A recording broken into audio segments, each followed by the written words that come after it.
નમસ્કાર દર્શક મિત્રો, હું છું રૂપલ લોણીચિયા. સંપૂર્ણ ન્યૂઝમાં આપનું સ્વાગત છે.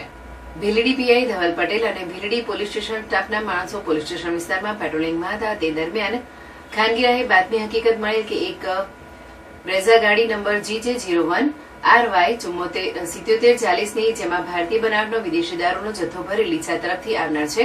જે બાતમી હકીકતના આધારે હકીકતથી વાકેફ કરી Deesa highway road railway bridge પાસે સદર ગાડીની વોચ તપાસમાં નાકાબંધીમાં હાજર હતા. તે દરમિયાન હકીકતવાળી બ્રેઝા ગાડી આવતી જણાતા તેને રોકવા ઇશારો કરતા તેનો ચાલક નાકાબંધી જોઈ ગાડી વાળી લઈ સોતમલા ગામ તરફ ભગાડી મૂકેલ, જેથી પોલીસના માણસોએ ગાડીનો પીછો કરી ગાડી ચાલકે ગાડી સોતમલા ગામના કાચા રસ્તેથી નેડોલ ગામ જઈ ઓઢવા ગામ તરફ ગામના કાચા રસ્તે ગાડી મૂકી ગાડી ચાલક નાસી ગયો હતો. જેની ગાડીની તપાસ કરતા ભારતીય બનાવટનો વિદેશી દારૂ તથા બિયર કુલ બોટલ 3 નંગ 1279, જેની કિંમત ₹9,90,245 અને બ્રેઝા ગાડીની કિંમત ₹4 લાખ, કુલ કિંમત ₹6,92,245 નો મુદ્દામાલ જપ્ત કર્યો હતો.